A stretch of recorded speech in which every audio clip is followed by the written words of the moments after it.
ఓం నమ శివాయ. నమస్తే అండి. ఆశ్రిత జ్యోతిష్యానికి స్వాగతం. మనం ఈరోజు చంద్రబాబు నాయుడు గారి యొక్క జాతక చక్రం ఏ విధంగా ఉంది తెలుసుకుందామండి. ఇండియాలో ఎలక్షన్లు జరుగుతూ ఉన్నాయి. సో చాలా మంది వ్యూయర్స్ కి కుతూహలం ఉంటుంది. నెక్స్ట్ ముఖ్యమంత్రి ఎవరు వస్తారు, ఏమిటి, ఏ విధంగా ఉంటుంది అన్నది. సో ఆ కుతూహలం కొలిది నేను వీరి యొక్క జాతక చక్రాలు అన్నది చెప్పడం జరుగుతుందండి. అంతే తప్పితే ఏ పార్టీకి సంబంధించి కానీ లేదా ఏ వ్యక్తికి సంబంధించి కానీ ఫేవర్గా ఉండటం కాదండి. అలాగే ఈ సెలబ్రిటీస్ కి సాధారణంగా ఈ డేట్ ఆఫ్ బర్త్ లేదా టైమ్ ఆఫ్ బర్త్ ఇటువంటి దొరకడం కష్టమండి. సో మనకున్నటువంటి డేటా ప్రకారంగా ఈ జాతక చక్రాన్ని తీసుకుని వారికి ప్రీవియస్గా నడిచినటువంటి కొన్ని సంఘటనల ఆధారంగా అది మ్యాచ్ అవుతుందా, మ్యాచ్ అవ్వటం లేదా అన్నది సరిపోల్చుకొని ఇది ఈ లగ్నానికి అయితే సరిపోతుంది, ఈ టైంకి అయితే సరిపోతుందని ఒక విశ్లేషణ చేసి ఆ విధంగానే చెప్పడం జరుగుతుంది తప్పితే ఇప్పుడున్నటువంటి పరిస్థితులకు అనుగుణంగా చెప్పడం కాదండి. ఇది నేను తీసుకున్నటువంటి డేటా ప్రకారంగానే చెప్పడం జరుగుతుంది తప్పితే వేరే విధంగా కాదు. సో వారి యొక్క పర్సనల్ మ్యాటర్స్ ఇక్కడ నేను ప్రస్తావించడం జరగదండి. సో వారి యొక్క రాజకీయ భవిష్యత్తు కావచ్చు లేదా ఈ రాష్ట్రాల యొక్క భవిష్యత్తు ఏ విధంగా ఆధారపడి ఉంటుంది వీరు ముఖ్యమంత్రి అవుతే తెలుసుకోవడం కోసమే ఈ యొక్క జాతక చక్రాన్ని చెప్పడం జరుగుతుంది తప్పితే వేరే విధంగా కాదు. నేను ప్రీవియస్ ఎపిసోడ్లో ఈ జగన్ గారి యొక్క జాతక చక్రం చెప్పడం జరిగింది. అయితే నేను 21 డిసెంబర్ 1972 బదులు 21 అక్టోబర్ 1972గా రాయటం జరిగిందండి. కానీ నేను డిసెంబర్ ప్రకారంగానే ఆ ఫలితాలు కానీ డిగ్రీస్ కానీ ఆ దశలు కానీ చెప్పడం జరిగింది. ఒక్క రాయడంలోనే నేను అక్టోబర్గా రాయటం అన్నది జరిగిందండి. కాబట్టి ఎవరైనా చూసినట్లయితే దాన్ని డిసెంబర్గా కరెక్షన్ చేసుకోవచ్చు. అయితే నేను డిసెంబర్గానే నేను తీసుకుని ఆ ఫలితాలు అన్నవి చెప్పడం జరిగింది. సో ఎవరైనా చూడకపోయినట్లయితే ఆ వీడియోను కూడా చూడవచ్చండి. నేను కింద డిస్క్రిప్షన్లో దాని లింక్ కూడా ఇవ్వడం జరుగుతుంది. అలాగే మోడీ గారిది, పవన్ గారిది కూడా నేను 2023 జనవరిలోనే నేను చెప్పడం జరిగిందండి. ఒకవేళ వాటి మీద కూడా ఎవరైనా ఇంట్రెస్ట్ ఉన్నట్లయితే ఆ వీడియో కూడా చూడవచ్చు. అయితే ఏపీ ప్రజలకి మెయిన్ పోర్ అన్నది జగన్ గారికి, చంద్రబాబు నాయుడు గారికేనండి. ఎందుకంటే ఈ మోడీ గారికి అసెంబ్లీలో కంటే పార్లమెంట్లో ఎక్కువ ప్రభావితం ఉంటుంది. ఇంకా పవన్ కళ్యాణ్ గారికి వారి యొక్క పూర్వం యొక్క స్థితిగతుల నుండి కొంచెం మెరుగవడానికి ఆస్కారం ఉంటుంది వారి యొక్క జాతక చక్రంలో. సో ఈ చంద్రబాబు నాయుడు, జగన్ గారి యొక్క జాతక చక్రాలను అనుసరించే ఎవరు ముఖ్యమంత్రి అవుతారన్నది ఇక్కడ ఆధారపడి ఉంటుంది. ఎవరు ముఖ్యమంత్రులు అవ్వాలన్నా, ఎవరు ప్రైమ్ మినిస్టర్లు అవ్వాలన్నా వారికి జాతక చక్రంలో ఆ రాజయోగం అన్నది ఉండవలసి ఉంటుంది. ఆ రాజయోగం ఉన్నట్లయితేనే వారు ఆ యొక్క స్థానాన్ని అధిరోహించగలుగుతారు, లేకపోతే అధిరోహించలేరండి. సో ఆ రాజయోగం కలిగించేటువంటి ఏవైతే గ్రహాలు ఉన్నాయో ఆ గ్రహాల యొక్క దశలు చివరిదాకా ఉన్నట్లయితే వారికి చివరి వరకు ఆ రాజయోగం యొక్క ఫలితాలు అన్నవి ఆధారపడి ఉంటాయి. ఒకవేళ వారికి ఆ రాజయోగం కలిగించేటువంటి గ్రహాలు ముందే అయిపోయినట్లయితే వారికి అప్పుడు వరకే కలుగుతుంది, తర్వాత వారు ఆ స్థానాన్ని అధిరోహించలేరు. మరి ఈ చంద్రబాబు నాయుడు గారికి ఈ రాజయోగం యొక్క యోగాలు ఏ విధంగా ఉన్నాయి, అవి చివరిదాకా ఉన్నాయా లేదా మధ్యలో అయిపోయినాయా అన్నది మనం ఇక్కడ చూద్దామండి. అయితే తెలుసుకునే ముందు నేను తీసుకున్నటువంటి టైంని వారికి ప్రీవియస్గా జరిగినటువంటి సంఘటనలు ఆధారంగా మ్యాచ్ చేసుకుని అప్పుడు మనము ఫర్దర్గా వీరికి ఇంకా కంటిన్యూస్గా ఆ యొక్క యోగము ఉందా లేదా అన్నది తెలియజేసుకుని వీరికి ఇప్పుడు 2024 మేలో జరిగేటువంటి ఈ ఎలక్షన్లో ముఖ్యమంత్రి అవుతారా లేదా అన్నది మనము చూద్దామండి. సో ఈ రాజయోగానికి కలిగించేటువంటి గ్రహాలు ముఖ్యంగా ఈ సూర్యుడు, చంద్రుడు మరియు కుజుడు. ఈ మూడు గ్రహాల యొక్క శుభ ఫలితాలు వీరికి ఎల్లప్పుడూ ఉన్నట్లయితేనే ఆ రాజయోగం యొక్క యోగం అన్నది ఉంటుంది. మరి ఈ చంద్రబాబు నాయుడు గారికి ఏ విధంగా ఉంది అన్నది మనం చూద్దామండి. ఇది నేను తీసుకున్నటువంటి డేటా ప్రకారంగానే నేను ఫలితాలు చెప్పడం జరుగుతుంది తప్పితే ఈ బయట ఇప్పుడు ఏర్పడుతున్నటువంటి సమీకరణాల ద్వారా చెప్పడం అన్నది జరగదండి. ఒకవేళ నేను తీసుకున్నటువంటి డేటా అది రాంగ్ అయినట్లయితే వారి యొక్క జాతక చక్రము డిఫరెంట్గా ఉండవచ్చు.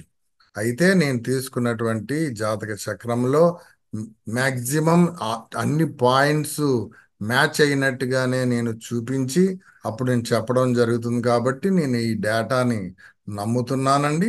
సో ఆ డేటా ఏ విధంగా ఉంది అన్నది మనం చూద్దాం. Let's start. So Chandrababu Naidu గారి యొక్క జాతక చక్రం date of birth 20th April 1949 తీసుకున్నానండి. కానీ మన గూగుల్లో కానీ ఎక్కడైనా సరే 20th April 1950 అని ఉందండి. సో 1950 ఉంది. ఆ సమయంలో నేను అన్ని సమయాలు కూడా నేను తీసుకుని చూడటం జరిగింది.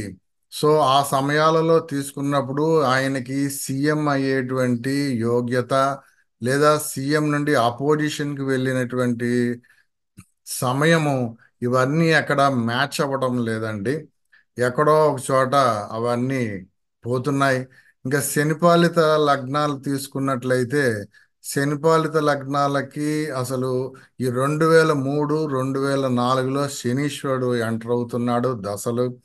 సో ఒకవేళ శనిపాలిత లగ్నాలు తీసుకున్నట్లయితే శని ఎంటర్ అయినప్పుడు కంపల్సరీ అతనికి ఆ పదవి అన్నది రావాల్సి ఉంటుంది. సో అటువంటి అవకాశం లేదు కాబట్టి శనిపాలిత లగ్నాలకి అసలు ఛాన్స్ లేదండి. ఇంకా గురుపాలిత లగ్నాలు తీసుకున్నట్లయితే 1950 సమయంలో అతనికి గురువులో గురువు అయిపోయిన తర్వాత ఇంకా సీఎం అయ్యే యోగ్యత ఉండదు. 2002 తర్వాత కానీ 2014లో మరలా ఇతను సీఎం అవడం జరిగింది. చిన్నప్పుడే ఈ గురుపాలిత లగ్నాల్లో శుభగ్రహాలైనటువంటి దశలు అయిపోతూ ఉంటుంటాయి.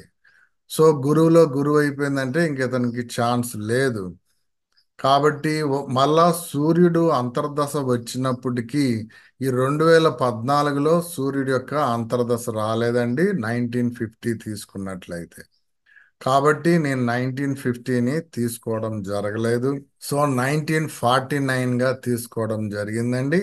ఇది తీసుకోవడం వల్ల చాలా విషయాలు మ్యాచ్ అవుతున్నాయి కాబట్టి నేను ఈ డేటాని కన్సిడర్ చేసుకోవడం జరిగింది. అలాగే ఇంకా సమయాన్ని తీసుకున్నట్లయితే ఈయన మిడ్ నైట్ అయిన తర్వాత 15 నిమిషాలకి పుట్టడం జరిగింది. సో నారావారిపల్లెలో పుట్టడం జరిగింది. అన్నమయ్య జిల్లా ఇప్పుడున్న ప్రస్తుతం ఉన్నటువంటి జిల్లా అన్నమయ్య జిల్లా అండి. పూర్వకాలం ఇది చిత్తూరు జిల్లా. సో ఈ సమయం 1949లో మిడ్ నైట్ 15 నిమిషాలకి నారావారిపల్లెలో జన్మించినట్లయితే ఇతనికి ధనుర్ లగ్నం రావడం జరుగుతుందండి. గురుపాలిత లగ్నం. అలాగే నైట్ 10:30 నుంచి 12 గంటల వరకు 20వ తారీఖుని తీసుకున్న మరలా ఇతనికి ధనుర్లగ్నమే వస్తుంది. ఆ మిడ్ నైట్ తీసుకున్నప్పుడు ఇతనికి ఆ యొక్క దశల యొక్క టైమింగ్స్ ఇతనికి జరిగినటువంటి సంఘటనలు ఏవి మ్యాచ్ కాలేదు. కాబట్టి నేను క్యాలెండర్ ప్రకారంగా చూసినట్లయితే 20వ తారీఖే మిడ్ నైట్ అయినా 15 నిమిషాలకి పుట్టాడని నేను తీసుకోవడం జరిగింది. ఈ సమయంలో ఇతనికి జరిగినటువంటి విషయాలన్నీ మ్యాచ్ అవ్వడం జరుగుతుందండి. దానివల్ల నేను ఇది తీసుకోవడం జరిగింది. సో ఇక్కడ నేను గ్రహాలకి కొన్ని రంగులు ఇవ్వడం జరిగిందండి. ముదురు పచ్చ ఏవైతే ఇవ్వడం జరిగిందో అంటే గురువు గాని, కుజుడు గాని, సూర్యుడు గాని, కేతువు గాని ఈ గ్రహాలన్నీ ఇతనికి శుభులవుతారండి. ఇంకా పాపగ్రహాలు తీసుకున్నట్లయితే 5 గ్రహాలు పాపగ్రహాలు అవుతున్నాయి.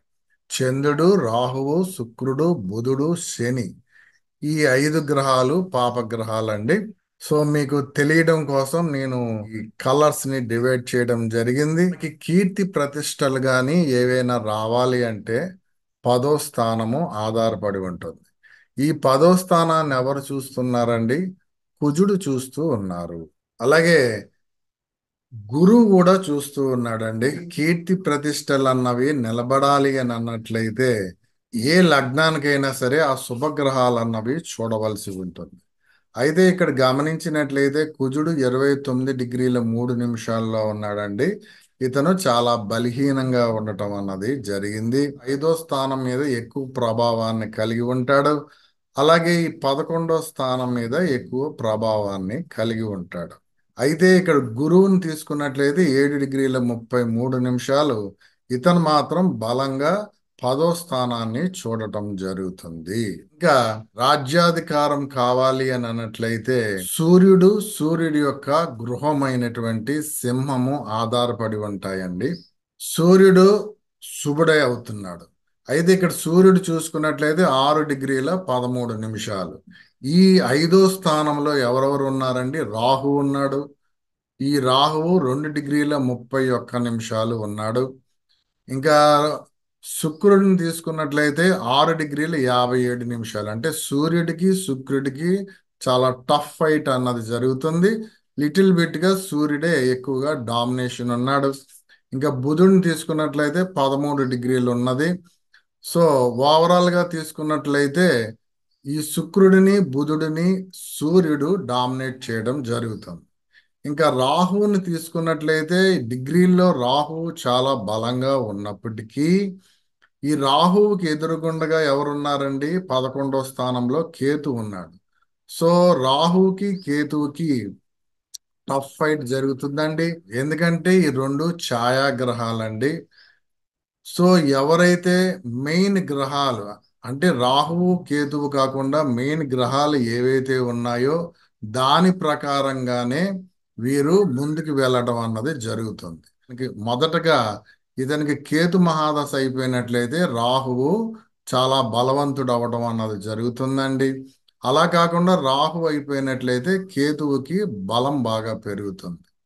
అందులోనూ ఈ రాహు 5వ స్థానంలో ఉన్నాడంటే ఇతను ఉన్న ప్లేస్ లో కాకుండా ఇతనికి ఎదురుగా ఉన్నటువంటి ప్లేస్ అంటే 11వ ప్లేస్ అంటే కేతు ఉన్న ప్లేస్ ని ఎక్కువగా చూస్తూ ఉంటుంటాడు. అలాగే కేతు అనేవాడు 11వ ప్లేస్ని కాకుండా 5వ ప్లేస్ని చూస్తూ ఉంటుంటాడండి. సో మనం ఈ విధంగా చూసుకున్నట్లయితే ఇక్కడ సూర్యుడు బాగా ఎక్కువగా డామినేట్ చేయడం జరుగుతుంది. ఈ 5వ ప్లేస్లో సూర్యుడు ఉండటం వల్ల గ్రామాధికారాన్ని కలగజేస్తాడండి. అంతేకాకుండా ఉన్నత విద్య జ్ఞానాన్ని కూడా కలగజేస్తాడు. 10వ స్థానాన్ని గురువు చూస్తూ ఉండటం వల్ల చక్కటి కీర్తి ప్రతిష్టలు కలుగుతాయి, వంశాభివృద్ధి పెరుగుతుంది.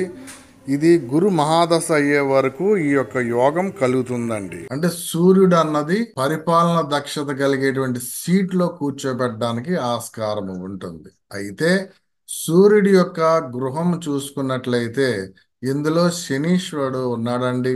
ఈ శనీశ్వరుడిని ఏ శుభగ్రహాలు డామినేట్ చేయడం లేదు. అంటే శని యొక్క దశ వచ్చినట్లయితే ఇతనికి ఏదైతే పదవి ఉందో అంటే సూర్యుడి వల్ల కలిగేటువంటి పదవి ఉందో ఆ పదవినే ఈ శనీశ్వరుడు తీసేస్తాడు. అంటే పదవి నుంచి తీసివేయడం అన్నది జరుగుతుంది. కాబట్టి ఇక్కడ శనీశ్వరుడు చంద్రబాబు నాయుడు గారికి నెగిటివ్ పాయింట్ అండి. ఈ శనీశ్వరుడు 6 డిగ్రీల 17 నిమిషాల్లో ఉన్నాడు. ఇతను కూడా చాలా బలంగా ఉన్నాడండి. అంటే సూర్యుడు యొక్క దశ గాని సూర్యుడి యొక్క అంతర్దశ గాని వచ్చినప్పుడు ఇతనిని అధికార పీఠం మీద కూర్చోబెడతాడు. అదే శని యొక్క దశ గాని శని యొక్క అంతర్దశ వచ్చినప్పుడు అదే అధికారాన్ని నుంచి ఇతన్ని తీసివేసి కింద కూర్చోబెడతాడు అన్నది ఇక్కడ మీరు అర్థం చేసుకోవాల్సి ఉంటుంది.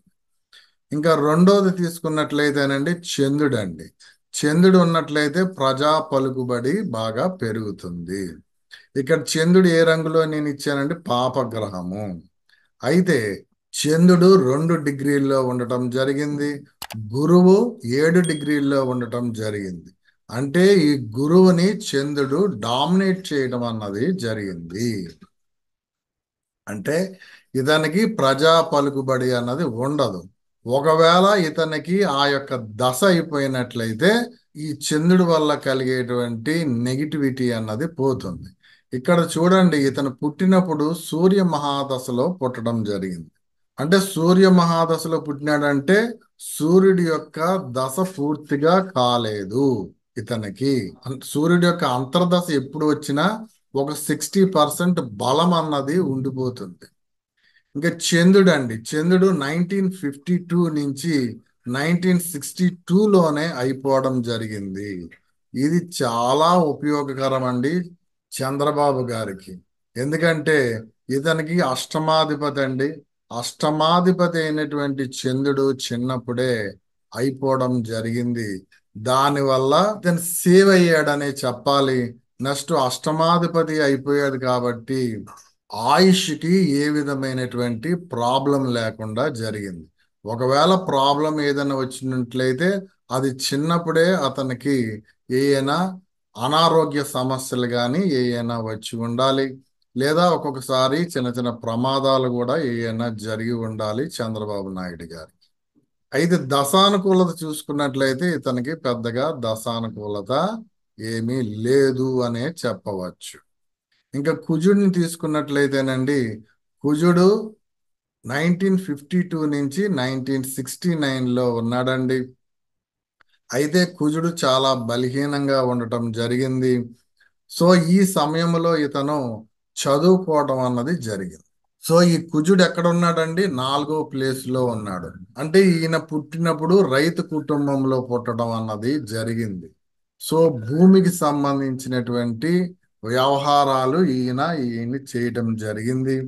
ఈ కుజుడు 5వ ప్లేస్ను కూడా చూస్తూ ఉన్నాడు కాబట్టి ఈయనకి ఆ గ్రామంలో ఒక లీడర్షిప్ క్వాలిటీస్, అందులోనూ సూర్యుడు కూడా ఉన్నాడు కాబట్టి చిన్నప్పటి నుంచే ఇతనికి ఒక లీడర్షిప్ క్వాలిటీస్, అందులోనూ దశలు కూడా నడుస్తున్నాయి కాబట్టి ఎక్కడికి వెళ్ళినా సరే కొంతమంది యువకులని గ్యాదర్ చేసుకోవటము, ఏమైనా ఒక దాని గురించి పోరాడటము, అది మంచి అయినా చెడైనా అందరికీ తెలియజేయటము, ఇతను ఫోకస్ అవ్వడం అన్నది చిన్నప్పటి నుంచి జరిగిందండి.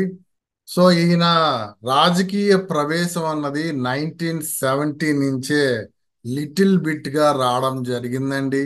ఇది ఎప్పుడు జరిగిందండి? రాహు వచ్చినప్పుడు ఈయన ఎంటర్ అవడం జరిగింది. రాహు పాపగ్రహం అయినప్పటికీ సూర్యుడి యొక్క కన్ను సన్నల్లోనే ఇతను ముందుకి వెళ్తాడు. ఈ సమయానికి రాహు వచ్చినప్పుడు కుజుడి యొక్క దశ అయిపోయింది. ఓన్లీ సూర్యుడు మాత్రం డామినేట్ చేస్తూ ఉన్నాడు. సో మెయిన్ గ్రహమైనటువంటి సూర్యుడు డామినేట్ చేస్తూ ఉన్నాడు కాబట్టి రాహువు సూర్యుడి ప్రకారంగానే ముందుకి వెళ్తూ ఉంటుంటాడండి. సో 1917లోనే ఈయన రాజకీయ ప్రవేశం జరిగింది. సో 1972 ఈయన బిఏ చేయటం జరిగిందండి. ఈయన 1974 మాస్టర్ ఆఫ్ ఎకనామిక్స్ చేశారండి. సో చేసి పిహెచ్డి చేయాలని అనుకున్నారు. పిహెచ్డి చేసి మధ్యలోనే ఆపేయడం జరిగిందండి. ఇది తిరుపతి యూనివర్సిటీలో చేయడం జరిగింది. సో ఎకనామిక్స్ లో ఈయన మాస్టర్స్ చేశారు. ఈయనకి ఎకనామిక్స్ మీద చాలా పట్టు ఉంది. సో ఈ 1974 అంటే సరిగ్గా ఈ రాహువులో గురువు నడుస్తూ ఉన్నాడండి. ఈయనకి శుభదశ అండి. సో ఆ శుభదశలో ఈయనకి మాస్టర్స్ ఆఫ్ డిగ్రీ చేయడం జరిగింది. ఈయనకున్నటువంటి గుర్తింపు, నలుగురిని పోగేసుకోవటం, ఏదైనా ఒక సమస్య మీద పోరాడటం, దాన్ని సాధించుకోవడం అన్నది చిన్నప్పటి నుంచే, అంటే ఈ విద్యార్థి దశల నుంచే అతనికి మొదలైంది కాబట్టి ఈ రాజకీయ నాయకుల యొక్క ఆకర్షణకి ఇతను రావడం జరిగింది. సో ఈయన మొదటగా ఇండియన్ నేషనల్ కాంగ్రెస్ లోకి జాయిన్ అవ్వడం కూడా జరిగిందండి. సో ఈయనకి ఆ గ్రామంలో గాని గుర్తింపు ఇవన్నీ రావడం వలన ఈయన కాంగ్రెస్ లోకి ఎంటర్ అవ్వడం జరిగింది. సో కాంగ్రెస్ లోకి ఎంటర్ అవ్వడం వలన ఈయన పిహెచ్డిని ఈయన అంతా వదిలేయటం జరిగింది. వదిలేసి ఈయన 1978లో ఎమ్మెల్యేగా పోటీ చేసి విజయాన్ని సాధించారండి. ఈ సమయంలో రాహువులో బుధుడు నడుస్తున్నాడు. ఇక్కడ చూడండి, రాహు పాపి, బుధుడు పాపి, గాని సూర్యుడు డామినేట్ చేయడం వలన ఇతనికి ఆ రాహువులో బుధుడు కూడా ఇతనికి శుభత్వం అన్నది రావడం జరిగిందండి. బుధ గ్రహాన్ని సూర్యుడు డామినేట్ చేస్తూ ఉన్నాడు. అలాగే ఒక బుధ గ్రహం యొక్క గు- క్షేత్రమైనటువంటి కన్యని గురువు చూస్తూ ఉన్నాడు. దానివల్ల బుధుడు కూడా కొంచెం సహకరించడం అన్నది జరిగిందండి. అయితే పూర్తిగా సహకరించడు కానీ 75% ఇతనికి పాపగ్రహం అయినప్పటికీ సహకరించడం అన్నది జరిగింది. ఇది ఎప్పుడు దాకా ఉంటుందండి సహకరించడం అన్నది? గురువులో గురువు అయ్యేదాకా ఈ సహకరించడం అన్నది ఉంటుందండి. ఆ తర్వాత పూర్తిగా రివర్స్ అవుతాడు. అయితే సూర్యుడు కొంచెం డామినేట్ చేస్తున్నాడు కాబట్టి, కానీ ఈ క్షేత్రాలైనటువంటి మిథునము అండ్ కన్య రెండు గృహాలు కూడా వ్యతిరేక దశలో ఉంటాయి కాబట్టి 60% వ్యతిరేకంగానే ఇతని యొక్క దశలు వచ్చినప్పుడు రివర్స్ గానే ఫలితాలు ఇవ్వడం జరుగుతుందండి. ఇంకా శుక్రుడిని చూద్దామండి. శుక్రుడిని కూడా సూర్యుడు డామినేట్ చేస్తూ ఉన్నాడు. అలాగే శుక్రుడి యొక్క రెండు గృహాలను తీసుకున్నట్లయితే ఒకటి వృషభం అండి, రెండు తుల. ఈ తులని కూడా సూర్యుడే ఎక్కువగా డామినేట్ చేస్తూ ఉన్నాడు. ఇంకా ఈ వృషభాన్ని తీసుకున్నట్లయితే గురువు శని ఇద్దరూ చూస్తున్నారండి, కానీ శనికి ఎక్కువ బలం ఉంటుందండి. శుక్రుడు అంతర్దశ ఎప్పుడు వచ్చినా సరే 50% అటు ఇటుగా ఇస్తూ ఉంటుంటాడు శుభ ఫలితాలు. అదే సైడ్ లుక్ లో శుక్రుడిని పట్టుకున్నట్లయితే పూర్తిగా 100% పాజిటివ్ ఫలితాలే ఉంటాయి. అయితే ఇక్కడ శుక్రుడిని డిగ్రీస్ లో డామినేట్ చేస్తూ ఉన్నాడు కాబట్టి శుక్రుడి యొక్క అంతర్దశలు వచ్చినప్పుడు నెగిటివిటీయే ఎక్కువగా ఇవ్వడానికి ఆస్కారం ఉంటుంది. మీడియా రంగాల నుంచి కానీ లేదా ఈ కళా రంగాల నుంచి కానీ ఇతనికి సపోర్ట్ ఉండడానికి ఆస్కారం ఉంటుంది. ఇది ఎప్పుడు దాకా అండి? గురువులో గురువు అయ్యేదాకా ఇది ఎక్కువగా ఉంటుంది. గురువులో గురువు అయిపోయిన తర్వాత ఇతనికి మరలా 50% నెగిటివిటీయే కనబడుతుంది. అంటే 50% పాజిటివ్ ఉంటుంది శుక్రుడి యొక్క అంతర్దశ వచ్చినప్పుడు. 50% నెగిటివిటీని కూడా కలగజేయడానికి ఆస్కారం ఉంటుంది. ఏదైతే మీడియా రంగా నుంచి కానీ కళా రంగాన్ని నుంచి కానీ ఇతనికి మంచి చేయబోయి కొంత నెగిటివిటీని కూడా తీసుకురావడానికి ఆస్కారం ఉంటుంది గురువులో గురువు యొక్క దశ అయిపోయిన తర్వాత. ఇక్కడ రాహువులో రాహువు నడుస్తున్నాడు అంటే రాహువు దశ అయిపోతే గాని గురువు యొక్క దశ రాదు. ఇక్కడ చూడండి, గురువు యొక్క దశ ఎప్పుడు వస్తుందండి? 87 నుంచి 2003 దాకా ఉందండి. అంటే గురువులో సూర్యుడు గురువులో సూర్యుడు అంటే మోస్ట్లీ 1999 వరకు ఈ ఉంటుంది. అప్పుడు దాకా ఇతనికి ఈ కళా రంగాన్ని నుంచి కానీ మీడియా రంగాన్ని నుంచి కానీ చాలా ఎక్కువగా సపోర్ట్ ఉంటుంది. ఆ తర్వాత ఆ సపోర్ట్ అన్నది 50% మాత్రమే ఉండగలుగుతుంది. ఒక 50% అది మంచి చేయబోయి ఇతనికి ఆ చెడు కలగడానికి ఆస్కారం ఉంటుంది. ఎందుకంటే ఇంకా 10వ స్థానాన్ని ఇంకా గురువు యొక్క బలం అన్నది ఉండదు. సో ఉండకపోవడం చేత ఆ యొక్క మంచి చేయబోయి ఇంకా చెడే జరగడానికి ఆస్కారం ఉంటుంది 1999 2000 సంవత్సరం దాటిన తర్వాత. సో ఇతనికి 1978లో ఇతను ఎమ్మెల్యే అయ్యాడండి. సో 1978లో అయ్యాడంటే 29 సంవత్సరాలకే ఇతను ఎమ్మెల్యే అవడం జరిగింది. ఆ సమయంలో అతి పిన్న వయసులో ఎమ్మెల్యే అవ్వడం అన్నది ఈ చంద్రబాబు నాయుడు గారికే దక్కిందండి.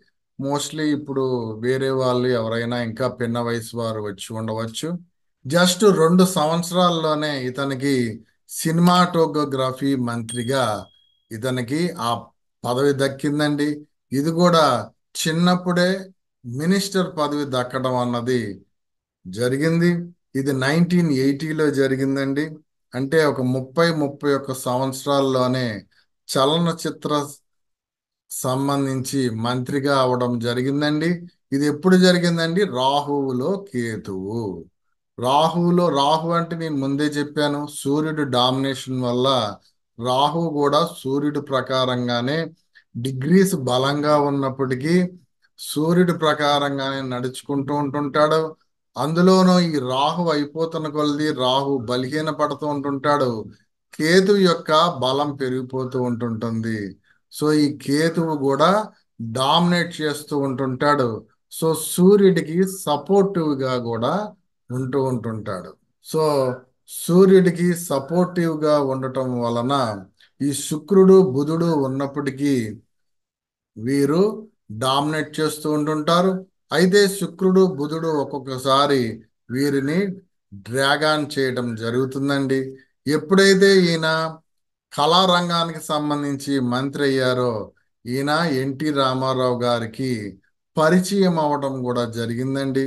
ఎందుకంటే ఈయన మినిస్టర్ అయినప్పుడు ఆ కళారంగానికి సంబంధించిన వారు కూడా ఆ మినిస్టర్ని కలవడం ఇటువంటివన్నీ జరుగుతూ ఉంటుంటాయి. సో ఆ సమయంలో ఈ ఎన్టీ రామారావు గారికి ఈయన మీద దృష్టి పడింది. సో దానివల్ల ఎన్టీ రామారావు గారి యొక్క రెండవ కూతురు చంద్రబాబు నాయుడు గారికి ఇవ్వటం జరిగిందండి. సో ఇతనికి వివాహం అన్నది 1981లో జరిగింది. ఇది రాహువులో శుక్రుడు జరిగిందండి. సో రాహువులు శుక్రుడు ఎవరండి? వివాహకారకుడు.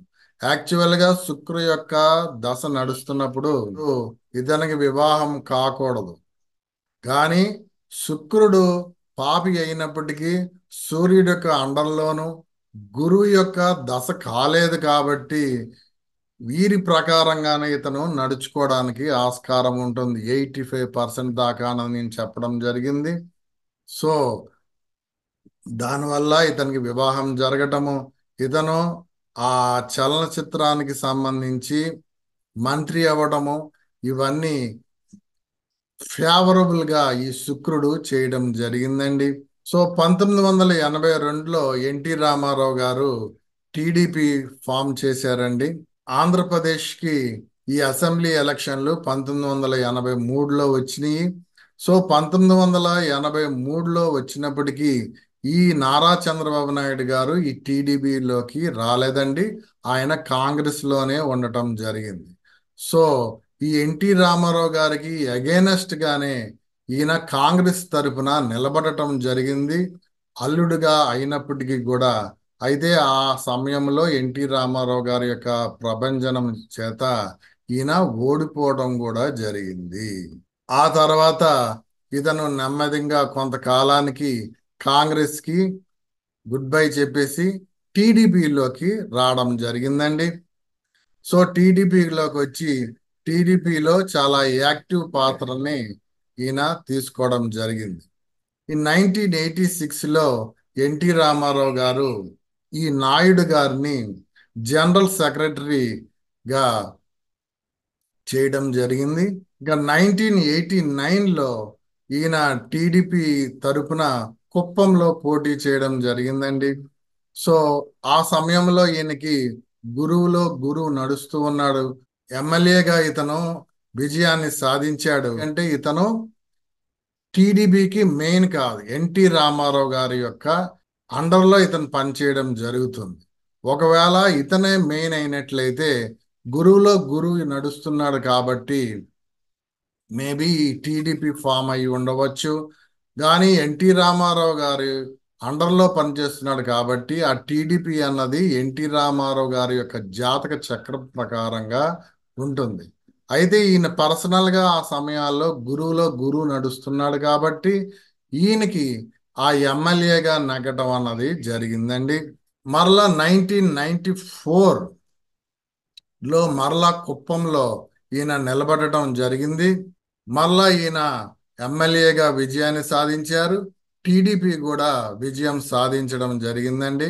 సో 1994లో ఈ జరిగినటువంటి రామారావు గారు రెండో వివాహాన్ని చేసుకోవడం, ఇవన్నీ వారి వారి యొక్క పర్సనల్ విషయాలు. సో ఈ సమయాలలో ఈ చంద్రబాబు నాయుడు గారు ఈ టీడీపీని సపరేట్ చేయడం అన్నది జరిగింది. 1995లో ఈ సపరేట్ చేసి ఈయనే సీఎం కావడం అన్నది జరిగిందండి.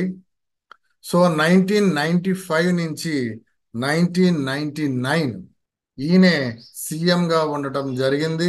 మరలా 1999లో మళ్ళీ అసెంబ్లీ ఎలక్షన్లు జరిగినాయి.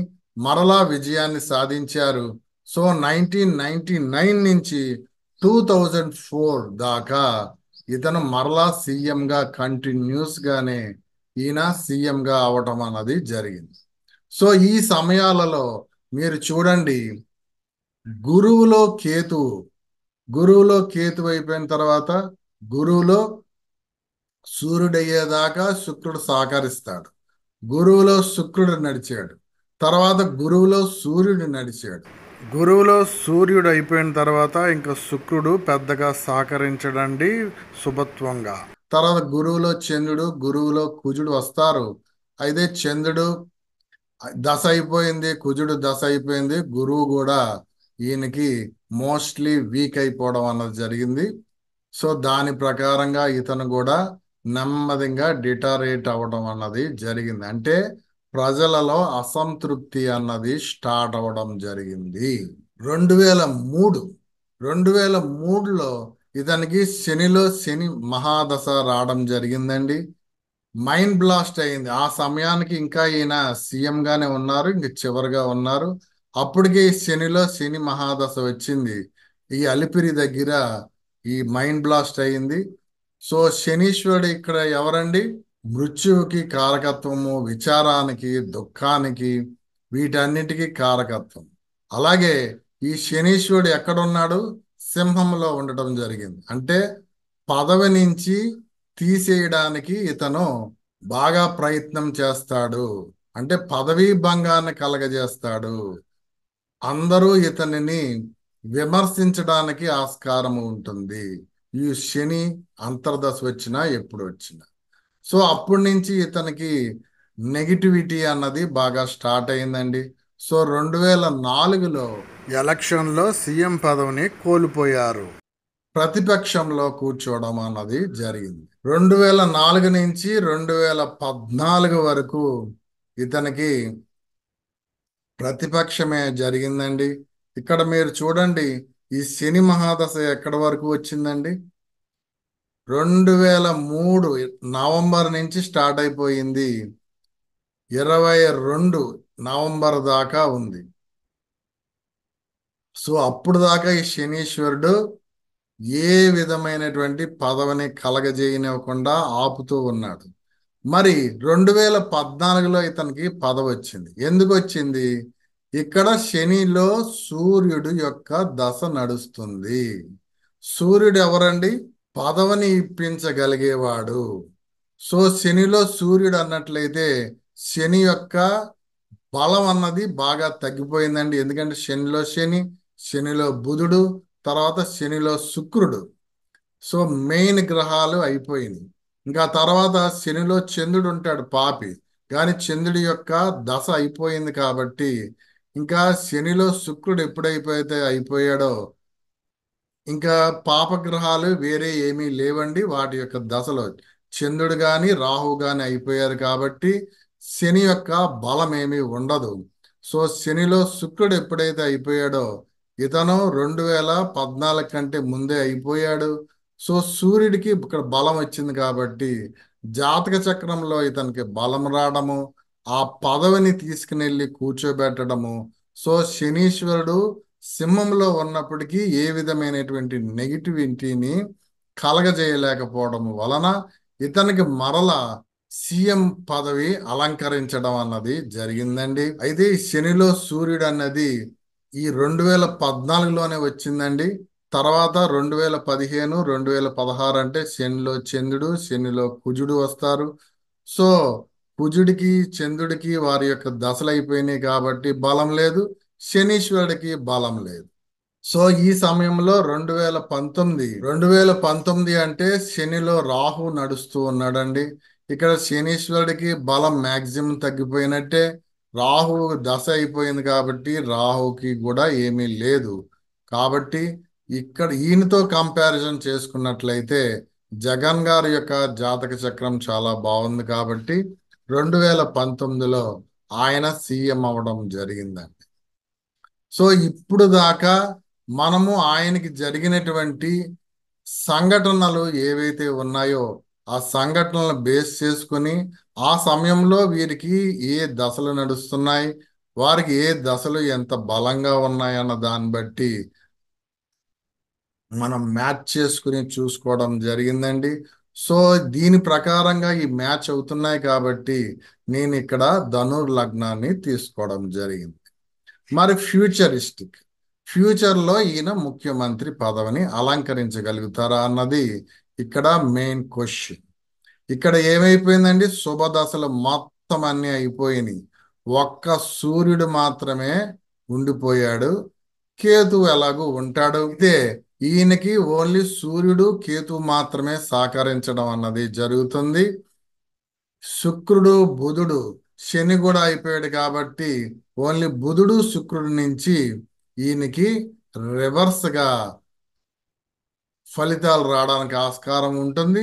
అయితే శుక్రుడిని బుధుడిని ఈ సూర్యుడు కొంచెం డామినేట్ చేస్తూ ఉన్నాడు.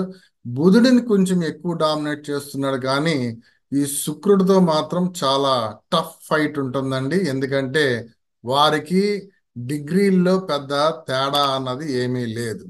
అయితే గోచార రీత్యా చూసుకున్నట్లయితే ఈ సూర్యుడికి దగ్గరగా శుక్రుడు ఉన్నాడు కాబట్టి అస్తమించి ఉంటాడు. కానీ జాతక చక్రాన్ని తీసుకున్నట్లయితే ఇటువంటి అస్తమమం అన్నది ఏమీ ఉండదండి. ఓన్లీ గోచార రీత్యే చూసుకోవాల్సి ఉంటుంది. అంటే శుక్రుడి యొక్క అంతర్దశలు వచ్చినప్పుడు కానీ బుధుడి యొక్క అంతర్దశలు వచ్చినప్పుడు కానీ కొంచెం నెగిటివిటీయే ఇవ్వడానికి ఆధారపడి ఉంటుంది. అయితే బుధుడి కంటే శుక్రుడికి ఇంకా ఎక్కువ నెగిటివిటీ వస్తుందండి. ఎందుకంటే బుధుడు ఇంకా ఎక్కువ డిగ్రీలో ఉన్నాడు కాబట్టి సూర్యుడు ఎక్కువ డామినేట్ చేస్తాడు. కానీ శుక్రుడి మీద సూర్యుడు పెద్దగా డామినేట్ చేయలేడు. ఎందుకంటే సూర్యుడు కూడా అలిసిపోవడం జరుగుతుంది. అయితే సూర్యుడి యొక్క గ్రహం పెద్దది కాబట్టి శుక్రుడి కంటే కొంచెం పాజిటివ్ ఫలితాలు కలగడానికి ఆస్కారం ఉంటుంది. కానీ ఈ శుక్రుడు బుధుడి యొక్క గృహాలు ఏ పాపగ్రహాలు కానీ ఏ శుభగ్రహాలు కానీ చూడటం లేదు కాబట్టి అవన్నీ న్యూట్రల్ గానే ఉన్నాయని చెప్పవచ్చు. ఇప్పుడు తీసుకున్నట్లయితే 2024లో ఇప్పుడు ఏం నడుస్తుందండి, బుధుడులో బుధుడు నడుస్తున్నాడు.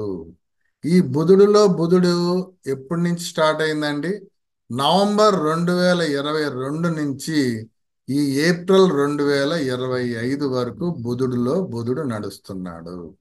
ఇక్కడ మనం ఏం చెప్పుకున్నాం, బుధుడు వచ్చినా శుక్రుడు వచ్చినా వారి యొక్క క్యారెక్టర్స్ నెగిటివ్ క్యారెక్టర్స్ అన్నవి ఇతనికి కలగజేయడానికి ఆస్కారం ఉంటుంది. ఈవెన్ దో సూర్యుడు ఇక్కడ కొంచెం డామినేట్ చేస్తున్నప్పటికీ అందులో సూర్యుడు 100% లేడండి. సూర్యుడు ఆల్రెడీ 40 to 50% అయిపోయాడు.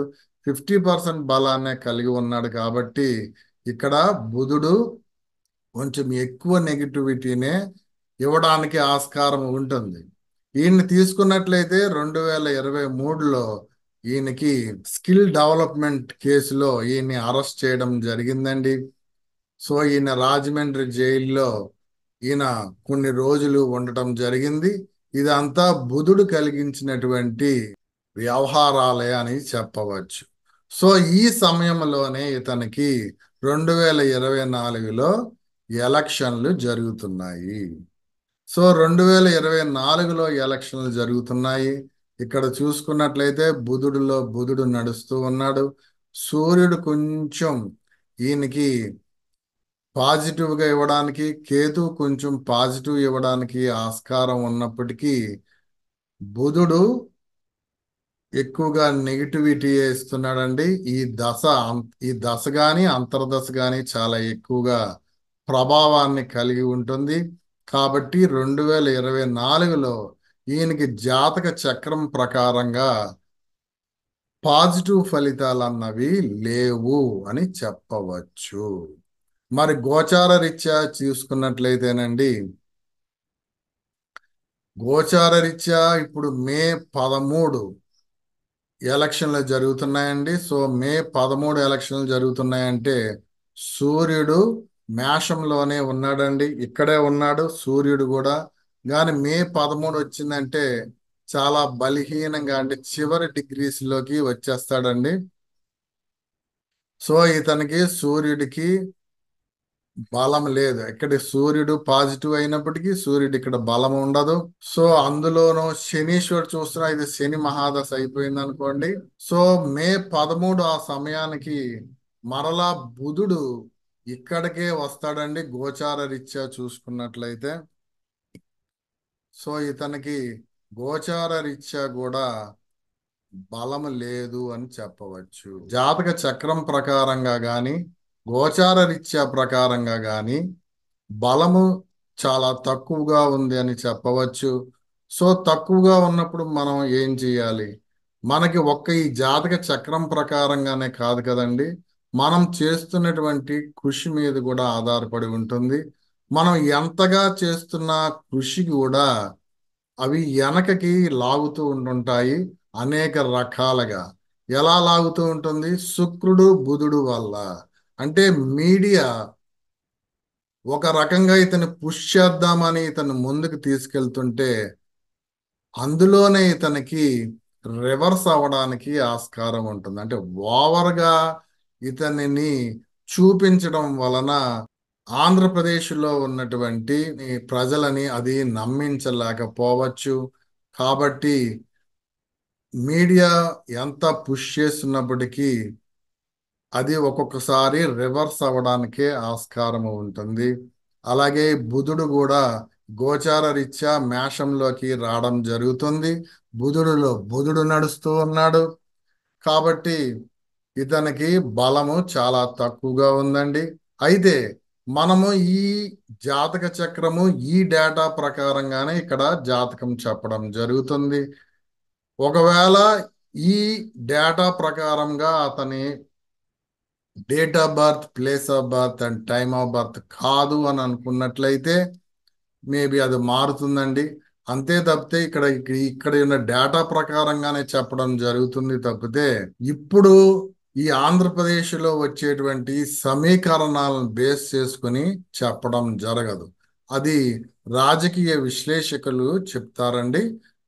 ఈ జ్యోతిషులు అనేవారు ఈ జాతక చక్రాన్ని ప్రకారంగానే చెప్పడం జరుగుతుంది.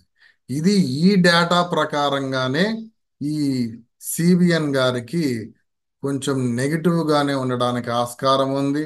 మరి కంపారిజన్ చేసుకున్నట్లయితే జగన్ గారికి కూడా జాతక చక్రంలో బలం లేదు, కానీ గోచార రీత్యా బాగా బలంగా ఉందండి. సో ఆయనకి చంద్రబాబు నాయుడు గారి కంటే ఒక మెట్టు ముందు ఉండటం జరిగింది. సో ఆయనకు కూడా జాతక చక్రం కూడా బాగోలేదు. కాబట్టి కాన్ఫిడెంట్ గా, అంటే 2019 సంవత్సరంలో వచ్చినటువంటి ఈ కాన్ఫిడెన్స్, ఈ యొక్క విజయం అన్నది జగన్ గారికి కూడా రాదు అని చెప్పవచ్చు. ఏది ఏమైనప్పటికీ వీరిద్దరికి టఫ్ ఫైటే అన్నది జరుగుతుందండి. సో అల్టిమేట్ గా జగన్ గారే ముందు మెట్టు ఉండడానికి ఆస్కారం ఉంటుంది. వారి యొక్క డేటాల ప్రకారంగా మనం విశ్లేషించుకున్నట్లయితే నేను చెప్తున్నటువంటి ఈ యొక్క ఫలితం అండి. ఒకవేళ వారు ఈ సమయాలలో పుట్టలేదు అని అనుకున్నట్లయితే అది వేరేగా మారడానికి ఆస్కారం ఉంటుంది. మరి 1950 తీసుకున్నట్లయితే చంద్రబాబు నాయుడు గారిది అసలు అందులో వచ్చేటువంటి విశేషాలు ఏవైతే ఉన్నాయో ఈ పూర్తిగా చంద్రబాబు నాయుడు గారికి జరిగినటువంటి సంఘటనలు ఏవి మ్యాచ్ కావట్లేదు. కాబట్టి నేను 1950గా తీసుకోలేదు, లేదా వేరే లగ్నాలు ఏమీ తీసుకోలేదండి. సో ఇవన్నీ ఎవరిని పర్సనల్ గా ఉద్దేశించి నేను చెప్పడం లేదు. ఇది జాతక చక్రాన్ని ప్రకారంగానే నేను చెప్తున్నాను. ఇది ఎవరు పర్సనల్ గా తీసుకోవద్దన్నది మనవి.